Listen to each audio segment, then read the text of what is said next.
փողը հաշիվ է սիրում, իսկ մենք հայերս փող հաշվել չենք սիրում, նամանավանդ, երբ որ նոր տարի է ու նոր տարվա սեղան պետք է գցել։ Ասածից վառ օրինակը ու ապացույցը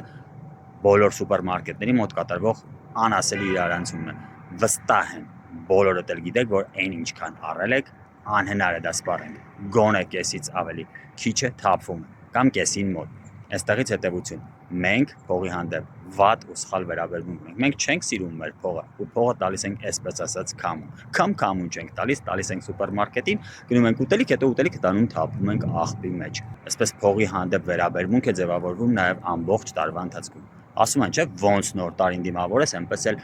տարին կանցնի։ Այդ դեպքում եկեք տարին դիմավորենք փողի հանդեպ լավ ու ճիշտ վերաբերմունքով, փողի հանդեպ խնայողական վերաբերմունքով, քանի որ խնայած